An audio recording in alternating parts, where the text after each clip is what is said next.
Hi everyone, मेरा नाम ऋषभ है और आज हम लोग इस वीडियो में बात करने वाले हैं स्क्लॉस बैंगलोर जो अपना आईपीओ लेकर आ रहा है। पेरेंट कंपनी है, किसकी पेरेंट कंपनी है? लीला होटल्स की पेरेंट कंपनी है और आईपीओ लेकर आ रही है अपना। और इनके पास अगर बात करें तो 12 लग्जरी होटल्स, 67 रेस्टोरेंट्स और 12 स्पाज हैं और इसका ये आईपीओ ला रहे हैं, यानी कि मार्केट में लिस्ट होने की इच्छा रखते हैं। और खास बात यह है कि स्क्लॉस बैंगलोर 3500 करोड़ का आईपीओ लाया है, एक बहुत बड़ा आईपीओ लाया है, मेगा आईपीओ लेकर आए हैं। तो चलिए फटाफट से बात कर लेते हैं। तो बात करेंगे सबसे पहले आईपीओ की डिटेल्स के बारे में। तो अगर आईपीओ की डिटेल्स के बारे में बात करें तो आईपीओ ओपन हो रहा है 26 से लेकर 28 मई तक, यानी कि 26 से लेकर 28 तक आप इसमें एप्लीकेशंस अपने दे सकते हैं, एप्लीकेशंस फॉर्म भर सकते हैं। बात करें प्राइस बैंड की तो प्राइस बैंड है 413 से लेकर 435 रुपीज का। और अगर लॉट साइज की बात करें तो एक लॉट में 34 शेयर्स अलॉट किए जाएंगे। मिनिमम इन्वेस्टमेंट की बात करें अगर तो वो है 14,042 रुपीज का। लेकिन हम सब बहुत अच्छे तरीके से और बहुत बेहतर तरीके से ये चीज जानते हैं कि अगर हमें अलॉटमेंट के चांसेस अपने बढ़ाने हैं, अलॉटमेंट चाहिए, तो आपको कट ऑफ प्राइस पर अप्लाई करना पड़ता है, जिसके लिए मिनिमम इन्वेस्टमेंट निकल कर आता है 14,790 रुपीज का। तो अगर हम लोग क्रेडिट शेयर्स की बात करें कि शेयर्स आपके डीमैट अकाउंट में किस दिन क्रेडिट होंगे, तो वो होंगे 30 मई को। और इसके बाद अगर हम लोग बात करें रिफंड की तो रिफंड भी उसी डेट को आपको मिल जाएगा। अगर आपको शेयर्स अलॉट नहीं होते हैं तो 30 मई को अगर आपको अलॉट हुए तो आपके डीमैट अकाउंट में आ जाएंगे, और अगर नहीं हुए हैं तो आपके अकाउंट में आपका पैसा वापस आ चुका होगा। अब अगर हम बात करें लिस्टिंग डेट की तो 2 जून को शेयर्स जो है वो शेयर मार्केट में स्क्लॉस बैंगलोर का जो आईपीओ है वो लिस्ट हो चुका होगा, एक स्टॉक बन चुका होगा। अब बात करें कि जो 3500 करोड़ का ये जो आईपीओ ला रहे हैं इतना रुपया, इसमें से 2500 करोड़ का फ्रेश इशू है और 1000 करोड़ का ओएफएस है, यानी कि 1000 करोड़ के शेयर्स जो है वो प्रमोटर्स सेल कर रहे हैं। बाकी 2500 करोड़ जो है वो फ्रेश इशू लेकर आ रहे हैं। अब बात कर लेते हैं कि ये जो पैसा आएगा इनके पास 2500 करोड़ और 1000 करोड़ के, मान लीजिए प्रमोटर सेल कर रहे हैं, तो इस 3500 करोड़ रुपए का ये करने क्या वाले हैं? सबसे ज्यादा इंपॉर्टेंट चीज तो यही हो जाती है कि इस पैसे का यूज कितना बेहतर कर पाएगी कोई कंपनी। इस चीज पर इस कंपनी की आगे की फ्यूचर ग्रोथ डिपेंड करती है। तो इस पैसे की बात करें तो ये 2300 करोड़ रुपए अपना डेप्ट पे करने के लिए यूज करने वाले हैं, और जो 200 करोड़ रुपए बचा है वो जनरल कॉर्पोरेट पर्पस के लिए यूज करने वाले हैं। अब आप कहेंगे कि लेकिन आईपीओ तो 3500 करोड़ का था, लेकिन जो उसमें फ्रेश इशू था वो 2500 करोड़ का था। बाकी जो 1000 करोड़ है वो प्रमोटर्स की सेलिंग है, वो पैसा जाएगा प्रमोटर्स की जेब में। आई गेस आप लोग बेहतर तरीके से क्लियर हो चुका होगा, बेहतर तरीके से समझे होंगे इस चीज को। आगे बढ़ते हैं। तो इनके जो 12 होटल्स जो मैंने आपको स्टार्टिंग में बताए थे, जो 12 होटल्स हैं उनकी लोकेशंस के बारे में बता देता हूं कि लोकेशंस पर बहुत ज्यादा डिपेंडेंसी हो जाती है किसी भी होटल वगैरह की, क्योंकि जैसी लोकेशन होगी उसके हिसाब से बुकिंग और उसके हिसाब से उनका प्रॉफिट और रेवेन्यू डिपेंड करता है। तो लोकेशन की बात करें तो बैंगलोर, चेन्नई, न्यू दिल्ली, जयपुर, उदयपुर जैसी सिटीज में काफी 12 इनके टोटल होटल्स हैं। और 12 होटल्स में अगर हम लोग नंबर ऑफ रूम्स की बात करें तो 3382 रूम्स हैं, यानी कि 3382 रूम्स हैं इनके 12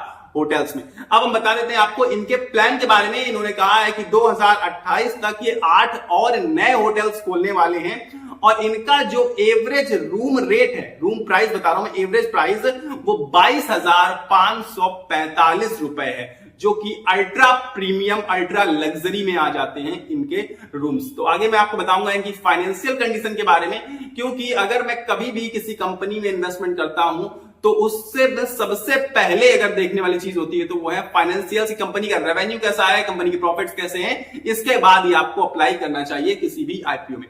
तो फाइनेंशियल्स की अगर बात करें तो रेवेन्यू लगातार साल दर साल बढ़ते हुए नजर आया है, और अगर हम लोग प्रॉफिट की बात करें तो प्रॉफिट भी बढ़ता हुआ नजर आया है साल दर साल। लेकिन अभी तक 2024 वाले फाइनेंशियल ईयर तक इन्होंने प्रॉफिट नहीं बनाया था, लॉस मेकिंग कंपनी है। लेकिन इस साल 2025 में 47 करोड़ का प्रॉफिट दर्ज किया है। पहली बार कंपनी प्रॉफिट में आई है और तुरंत अपना आईपीओ लेकर आ रही है, यानी कि लॉस मेकिंग कंपनी थी अभी तक। हालांकि लॉस लगातार घटता चला गया था और 2025 में फाइनेंशियल ईयर में इन्होंने प्रॉफिट भी दर्ज किया हुआ है। तो अब मैं आपको बताऊंगा कि आपको इसमें अप्लाई करना चाहिए या नहीं करना चाहिए, लेकिन उससे पहले हम लोग इसके जीएमपी प्राइस के बारे में जान लेते हैं, ग्रे मार्केट प्रीमियम। और मैं एक बात आपको बता देता हूं जीएमपी प्राइस बताने से पहले कि जो ग्रे मार्केट प्रीमियम होता है वो एक्चुअल प्राइस नहीं होता है। इसका मतलब ये नहीं है कि आपको लिस्टिंग में उतना गेन मिलेगा या फिर नहीं मिलेगा। ये मार्केट ट्रेंड को डिफाइन करता है कि इस क्लॉस बैंगलोर आईपीओ को लेकर मार्केट में कैसा ट्रेंड है, जो बिहेव हो रहा है मार्केट में, इन्वेस्टर्स कैसा बिहेव कर रहे हैं इस आईपीओ को लेकर। तो ये एक फिक्स प्राइस नहीं है, हो सकता है कि लिस्टिंग डेट तक जाते जाते जीएमपी प्राइस कम भी हो सकता है, निगेटिव लिस्टिंग भी हो सकती है और जीएमपी प्राइस बढ़ने के भी चांसेस हैं। तो जीएमपी जो होती है वो एक्यूरेट प्राइस नहीं माना जाता है और ना ही मानना चाहिए, और सिर्फ जीएमपी की वजह से इन्वेस्टमेंट भी हमें नहीं करनी चाहिए। जीएमपी प्राइस की बात करें तो करंट जीएमपी चल रही है इसकी 14 रुपीज की, जो कि मैं कहूंगा कि बिल्कुल ऑलमोस्ट ना के बराबर है, यानी कि न्यूट्रल जीएमपी कह सकते हैं हम लोग इसको, क्योंकि जो इसका लॉट का जो प्राइस बैंड था वो था 435, जिसमें अगर आपको 14 रुपीज का जीएमपी मिल रहा है तो वो ऑलमोस्ट नेग्लिजिबल जीएमपी होता है। और हो सकता है कि लिस्टिंग तक जाते जाते आपको 0 जीएमपी जाता हुआ नजर आए। मतलब इसका ये है कि शायद इसकी लिस्टिंग आपको फ्लैट होते हुए नजर आ सकती है और लिस्टिंग के बाद स्टॉक प्राइस में गिरावट भी आते हुए नजर आ सकती है। अब आप कहेंगे कि ऐसा क्यों? अब मैं आपको बता देता हूं इसकी हकीकत के बारे में। हकीकत के बारे में मतलब जो मुझे पर्सनल अपने ओपिनियंस में शेयर कर देता हूं आप सभी के साथ। पहली चीज तो लॉस मेकिंग कंपनी थी ऑलमोस्ट, और जब प्रॉफिट इन्होंने लास्ट ईयर यानी कि इसी साल दर्ज किया है वो सिर्फ और सिर्फ 47 करोड़ का प्रॉफिट दर्ज किया है। 47 करोड़ का प्रॉफिट जिंदगी में पहली बार लेकर आए हैं एक साल में, और इसके बाद 3500 करोड़ का माल बेचने आ गए हैं। 3500 करोड़ की सेलिंग कर रहे हैं, मतलब मार्केट में लिस्ट होना चाहते हैं और 3500 करोड़ का माल चिपकाना चाहते हैं दूसरे इन्वेस्टर्स को। अब आप समझिए 3500 करोड़ का माल आप बेचने निकले हैं और आपका सिर्फ और सिर्फ प्रॉफिट अभी तक का अपने जीवन में आपने प्रॉफिट नहीं बनाया, इसी साल 47 करोड़ का बनाया। ये एक इसकी सबसे बड़ी और सबसे ज्यादा निगेटिव चीज है। दूसरी चीज इसकी ये है कि जो पैसा है आप देखिए 2500 करोड़ फ्रेश इश्यू है, 1000 करोड़ ऑफर फॉर सेल है, यानी कि प्रमोटर्स सेलिंग कर रहे हैं और उस पैसे का कोई यूज नहीं प्रमोटर्स की जेब में जा रहा है डायरेक्ट। ये भी इसकी एक बहुत बड़ी निगेटिव चीज है। तीसरी चीज मुझे पर्सनली लगता है कि वैल्यूएशन टर्म में ओवर वैल्यूड नजर आती है, क्योंकि कंपनी का जो आप उठाकर देखेंगे पीई, जो कि आपको लिस्ट होने के बाद दिखेगा, लेकिन मैं आपको बता देता हूं 260 के पीई पर लिस्टिंग के बाद 260 का पीई ट्रेड करता हुआ नजर आएगा, जो कि अभी 180-90 के आसपास आपको नजर आता है। यानी कि ओवर वैल्यूड मुझे कंपैरेटिवली लग रही है कंपनी, क्योंकि इस समय आपको पता है कि बुल मार्केट रन स्टार्ट हो चुका है, बुल मार्केट चल रही, मार्केट भाग रही है, रैली दिखा रही है। तो उस बुल मार्केट का फायदा उठाने के लिए ओवर वैल्यूएशंस पर आईपीओ लेकर आ रहे हैं, और जैसे ही पहली बार जीवन में प्रॉफिट में आए और देखा कि मार्केट का ट्रेंड भी पॉजिटिव है, मेरे हिसाब से आईपीओ लाकर माल बेचना चाहते हैं और 1000 करोड़ तो सीधे सीधे प्रमोटर्स की जेब में जाएंगे। वो प्रमोटर्स तो आउट हो रहे हैं, एग्जिट कर रहे हैं, क्योंकि उन्हें लग रहा है कि इससे बेहतर अपॉर्चुनिटी उन्हें नहीं मिल सकती है।